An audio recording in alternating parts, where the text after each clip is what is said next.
नमस्कार मंडळी, मी रुपाली तुमचं पुन्हा एकदा खूप खूप स्वागत करते आजच्या एका नवीन व्लॉगमध्ये. आय होप तुम्ही सगळे मस्त असाल आणि स्वतःची काळजी घेत असाल. तर बघा, आज खूप लवकर उठणं झालेलं आहे आणि आज आहे महाशिवरात्री. तर सगळ्यांना महाशिवरात्रीच्या खूप साऱ्या शुभेच्छा. खरं तर हा व्लॉग खूप आधी यायला होता, पण काही कारणास्तव मला एडिटिंगला वेळ मिळाला नाही, त्यामुळे हा व्लॉग जो आहे तो थोडासा का होईना पण उशिराच येत आहे. असो, व्लॉग तुमच्यासोबत शेअर करायचा राहून गेला होता, सो तो आज मी अपलोड केलेला आहे. मॉर्निंगला उठल्यानंतर मी स्वतःचं सगळं आवरलं. त्यानंतर आज शिवरात्री असल्यामुळे देवांची पूजा वगैरे करायची होती आणि आज म्हटलं थोडंसं देवांना व्यवस्थित असं क्लीन करूया. त्यासाठी एका पातेल्यात पाणी घेतलं, जे आपलं समुद्री मीठ असतं किंवा जाडं मीठ म्हणतात त्याला आपण, तर ते टाकलं. त्याच्यानंतर हे निंबू फूल जे म्हणतात आपण, म्हणजे सिट्रिक ॲसिडसुद्धा याला म्हणतात आणि हे डीमार्टमध्ये इझिली मिळून जातं. आय थिंक शॉपमध्ये सुद्धा मिळत असेल. तर ते 1 चमचा घेतलेला आहे आणि त्यानंतर थोडासा लिंबू पिळायचा आणि हे सगळं मिश्रण आहे ना एकत्रित करायचं. आणि यामध्ये ना तुम्ही देव किंवा मग तांबे पितळेची भांडी या सगळ्याच गोष्टी तुम्ही व्यवस्थित अशा क्लीन करू शकता.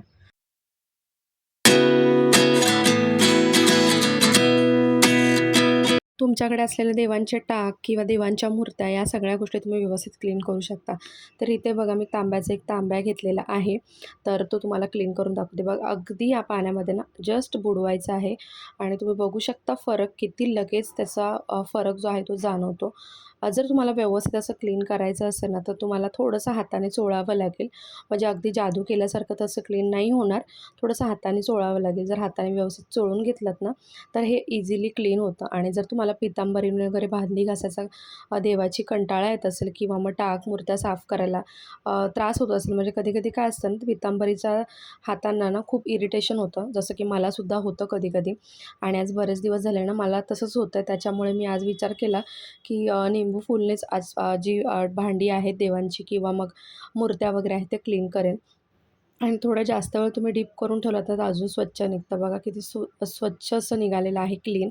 आणि मग लगेच पुसूनसुद्धा घ्यायचं, तसंच ठेवायचं नाही, त्याच्यावर पाण्याचे डाग पडले जातात. तर इथे आता देवांची पूजा वगैरे माझी झालेली आहे आणि मी ठेवलेला मला चहा. आणि शिवरात्रीच्या दिवशी ना कोरा चहाच घेतो आम्ही, म्हणजे दूध नाही टाकून घेत चहामध्ये. तर मी माझ्यासाठी आणि ह्यांच्यासाठी कोरा चहा ठेवलेला आहे. तर इथे अजून थोडी चहा पावडर आणि दूध वगैरे टाकून ना चहा भरून घेतलेल्या कपमध्ये. आणि हा सगळा चहा जो आहे ना तो मुलांसाठी आणि माझे मम्मी पप्पा आलेले आहेत, सो त्यांच्यासाठी. आणि इव्हनिंग झालेली आहे. आता केसांना म्हटलं थोडंसं आपण व्यवस्थित करून घेऊया. सकाळी केस वॉश केली होती तर ती अशीच अगदी झाडूसारखी झालेली आहेत. तर आणि खूप दिवसानंतर ना अशा प्रकारे वेणी घातलेली आहे मी. खरं तर केसांची ग्रोथच नाही राहिलेली, त्याच्यामुळे वेणी घालणं काही होत नाही.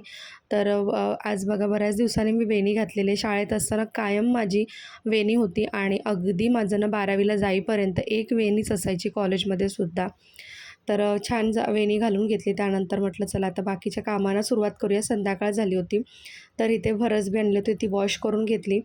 तर इथे वरीचे तांदूळ आणले होते आणि राजगिऱ्याचं पीठ आणलं होतं. तर मला फराळसुद्धा संध्याकाळी बनवायचा होता आणि मी शिवरात्रीच्या दिवशी ना संध्याकाळी छान असं फराळाचं ताट बनवून देवालासुद्धा नैवेद्य दाखवते. कारण सकाळी जो आपला दुसऱ्या दिवशी आपण उपवास सोडतो तो जेवणाचा नैवेद्य असतो. तर आदल्या दिवशी मी उपवासाची थाळी जी आहे ते देवांना दाखवत असते नैवेद्याला. तर आता हे सगळं मला बनवून घ्यायचं आहे. त्याआधी दिवाबत्ती करून घेते. आणि मुलं गार्डनलाच आहेत, अजून काही आलेली नाही आहेत. त्यामुळे म्हटलं चला पटपट सगळं आवरून घेते. आणि मम्मी पप्पासुद्धा होते. तर आईचा उपवास होता आणि तिच्यासाठी मग फराळ मला बनवायचा होता, कारण वयस्कर असल्यामुळे त्यांना इतकं काही निरंकारी उपवास जमणार नव्हता. त्यामुळे त्यांच्यासाठी फराळ होताच आणि आम्हीसुद्धा थोडा फराळ करणार होतो, कारण माझा आणि ह्यांचासुद्धा उपवास होता. तर अगदीच काय उपाशी राहणार नाही, कारण ॲसिडिटीचा वगैरे त्रास होतो. तर इथे देवांची पूजा छान झालेली आहे. धूप अगरबत्ती सगळं लावून झालेलं आहे आणि आता मी फराळालासुद्धा सुरुवात करणार आहे. तर आज फुलं खूप जास्त नव्हती, थोड्या प्रमाणातच होती, तरीसुद्धा छान असं देवांना फुलं अर्पण केलेली आहेत. आणि आज रात्री वाल भिजत टाकले होते, दिवसभर त्यांना मोड काढून घेतले. तर मोड इतका काही आला नव्हता, तरीसुद्धा म्हटलं वाल सोलून घेते, कारण सकाळी मला उपवासाला वालाची भाजी बनवायची आहे आणि आत्ता जर ती मी व्यवस्थित क्लीन करून नाही घेतलं तर सकाळी खूप जास्त गडबड होईल. तर आज महाशिवरात्रीचा उपवास होता, त्यामुळे म्हटलं चला आपण काहीतरी वाचूया चांगलं. आणि मी नेहमी काय करते ना, जेव्हासुद्धा असं काही सण वगैरे असतात ना, तर त्या दिवशी ना त्या दिवशीची जी पूजा असते म्हणजे वाचना थ्रू, तर त्या गोष्टी मी करत असते. आपल्याला फार काही जमत नाही, पण एखादं छान गोष्ट वाचल्याने आपल्या मनालाही प्रसन्नता मिळते आणि काहीतरी देवांची सेवा केल्याचं सुद्धा समाधान मिळतं. तर आज शंकर भगवानांची पूजा केली जाते, त्यामुळे शिवनामावली मी इथे वाचलेली आहे. आणि त्यानंतर तुम्ही बघू शकता की हे पुस्तक जे आहे ना, तर हे नित्यसेवेचं पुस्तक आहे. स्वामींच्या मठामध्ये मिळतं किंवा केंद्रामध्ये सुद्धा मिळतं. तर हे दादरवरून मी आणलेलं आहे मठातून. तर त्या दिवशीची तुम्ही काय देवांची सेवा करू शकता, या सगळ्या गोष्टी या पुस्तकामध्ये असतात आणि त्यानुसार मी करत असते. अर्धा तास किंवा 1 तास असं नसतं माझं, पण एक 10 मिनटं तरी ना मी सेवेसाठी देत असते आणि काहीतरी छान वाचत असते. तर वाचन माझं झालेलं आहे आणि तुमच्यासोबत शेअर केलं, कारण ज्यांना आवड असेल ते वाचू शकतात. फक्त एवढाच हेतू होता यामागे. तर इथे माझी उपवासाची थाळी जी आहे ते तयार झालेली आहे. तर राजगिऱ्याच्या पिठाचे थालीपीठ, बटाट्याची भाजी, त्यानंतर ओल्या खोबऱ्याची चटणी, त्यानंतर वरीचा भात आणि रताळाचे काप. तर अशा प्रकारे ना देवाला नैवेद्य मी दाखवून घेणार आहे.